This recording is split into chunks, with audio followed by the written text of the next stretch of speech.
Oke, halo semuanya, balik lagi di channel film kita. Gimana kabar kalian? Aku doakan semoga kalian sehat selalu ya. Jadi di konten kali ini aku bakal review film kelanjutan dari video sebelumnya, yaitu Johnny English. Film yang bakal aku bahas kali ini judulnya Johnny English Reborn. Cerita dari film ini masih sama seperti yang sebelumnya, di mana English diberikan sebuah misi mencari siapakah sebenarnya dalang dibalik semua kekacauan yang terjadi. Masih sama juga, Rowan Atkinson sebagai Johnny English dan ditambah aktor baru lainnya. Oke lah, nggak usah bertele-tele, langsung aja kita ke videonya. Let's go.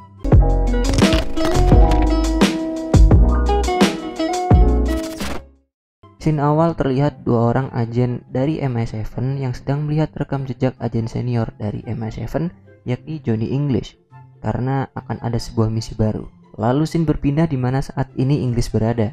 Ia berada di pegunungan Tibet dan sedang mengikuti kelas kungfu di sana. Tujuan sebenarnya English ikut kelas kungfu adalah untuk melupakan masa lalunya ketika ia gagal melakukan pengamanan terhadap presiden negara Mozambik. Beberapa tahun sudah ia lalui di sana, berbagai ilmu sudah ia pelajari juga, seperti melatih kekuatan roket launchernya. Dan English pun mendapat panggilan lagi dari MI7 dan harus berangkat ke London. Singkat cerita, English sudah sampai di London dan langsung menemui atasan baru di MI7 yang bernama Pamela Thornton atau yang terkenal dengan panggilan Pegasus. English juga bertemu dengan perempuan cantik yang bernama Kate Summer. Ia adalah psikologi dari MI7. English pun disuruh menemui Agent One di lantai 1. Di situ ia bertemu dengan teman lamanya yaitu Simon Ambrose. Hello, Johnny. Dan juga Pat Quatermain. Lalu ia diajak berjalan-jalan keliling dan melihat-lihat. Pada misi ini, English akan ditemani partner baru, yakni Agent Tucker. It'll be an honor, sir. Sesampainya di Hong Kong, mereka English salah orang. Ia malah mendekati orang berkacamata yang lain. Tiba-tiba orang berkacamata satunya mati, dibunuh oleh orang yang tidak dikenal. Orang itu membawa koin judi yang bertuliskan Call. Fisher kemudian menjelaskan tentang organisasi pembunuh bayaran yang bernama Vortex. Mereka punya senjata rahasia yang akan digunakan dalam rencana pembunuhan Perdana Menteri Cina. Fisher menunjukkan salah satu dari 3 kunci untuk membuka senjata rahasia itu. Ia juga mengatakan kalau ia adalah bagian dari 3 anggota Vortex itu. Vortex is 3 of us.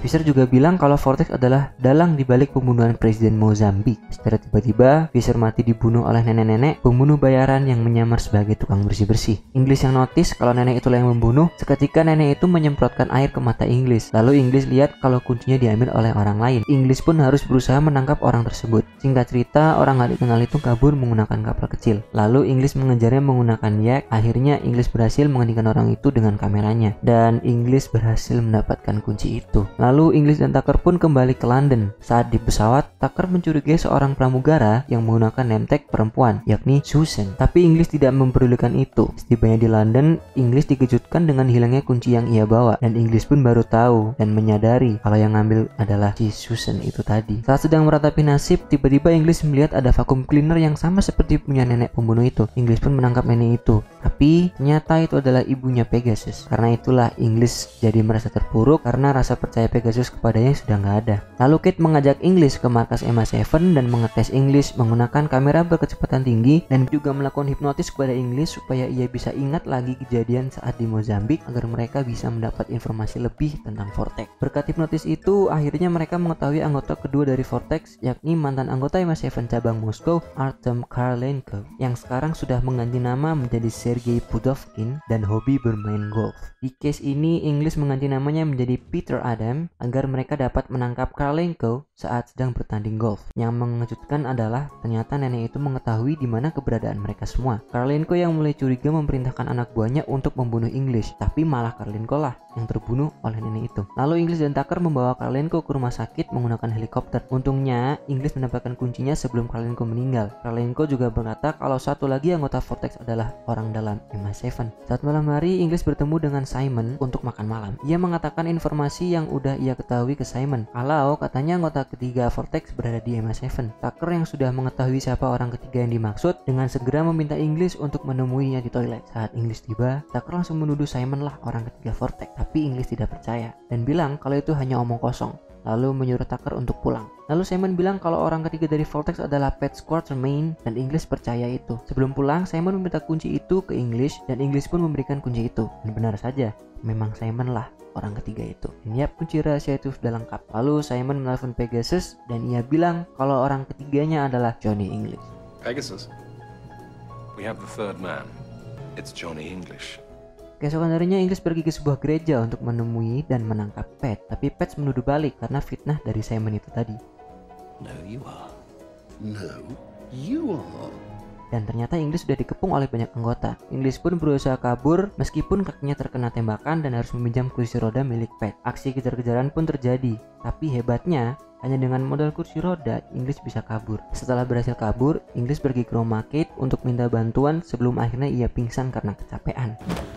Saat sadar, English melihat kalau dirinya sudah tidak apa-apa. Lalu Kate menunjukkan sebuah rekaman CCTV ketika terjadi aksi pembunuhan presiden di Mozambik. Sampai akhirnya diketahui, ternyata senjata rahasia Vortex adalah obat yang mengendalikan pikiran yang bernama Timoxilin Bababutno. Setelah semuanya terungkap, mereka berdua pun dinner. Di sini mulai kelihatan nih kalau mereka berdua saling suka. Saat mereka mau first kiss, tiba-tiba Simon datang menjemput Kate untuk pergi ke Swiss. Setelah vacuum cleaner yang gak asing, ternyata nenek itu ada di dalam apartemen Kate dan ingin membunuhnya. Lalu English pun berhasil kabur lewat saluran pembuangan sampah. Tucker yang lagi main game kedatangan tamu yakni English. Sebenarnya Tucker masih sakit hati karena masalah itu, tapi English berhasil membujuk dan memotivasi Tucker untuk ikut kembali dan akhirnya Tucker pun mau. Akhirnya mereka berdua berangkat ke Swiss, yang dimana akan ada pertemuan antara Inggris dan Cina. Pada saat menyerap masuk, English melakukan kebodohan yang membuat dirinya dan Tucker ketahuan. Tapi English ada ide lain, yaitu ia akan pura-pura mati dan menjadi tawanan sehingga mereka bisa naik dan masuk. Di sisi lain, ternyata Simon menyuruh temannya memasukkan racun Timoxilin Bababutno ke dalam minuman yang akan diberikan untuk Pegasus. Sesampai di dalam, English langsung pergi mencari Pegasus untuk mengatakan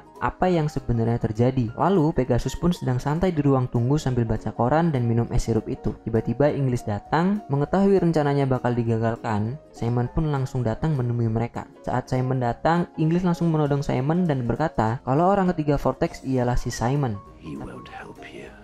He's the third member of Vortex. Tapi English membuat kebodohan lagi dengan minum es sirup yang sebenarnya ditujukan untuk Pegasus. Efek obat itu pun mulai bereaksi dan English pun sudah berada dalam kendali Simon. Singkat cerita, pertemuan pun dimulai. Simon memberitahu Kate kalau English bergabung dengan tim. Kate pun terkejut mendengar itu. Lalu Tucker bertemu dengan seorang perempuan cantik. Ternyata cewek itu mau mengancam Tucker. Lalu Tucker dibawa ke sebuah ruangan. Di sana Tucker ditodong pistol, tapi Tucker berhasil mengelabui cewek itu dengan genam Menteri Cina. Saat mau membunuh Perdana Menteri Cina, English teringat perkataan gurunya. Berkat itu, tangan English saling melawan satu sama lain. Karena kesel banget, Simon dengan tegas memerintahkan English untuk membunuh Perdana Menteri Cina itu. Dan momen itu sangat pas didengar oleh semua orang yang ada di sana. Simon yang ketahuan pun langsung kabur dari sana. Sedangkan English berada di ambang kematiannya karena efek dari obat itu. Lalu Kate pun datang dan memberi English ciuman. Seketika English hidup kembali. Mengetahui Simon melarikan diri, English terjun untuk mengejar Simon yang naik skylift. Lalu English berhasil naik ke sana dan mereka berkelahi.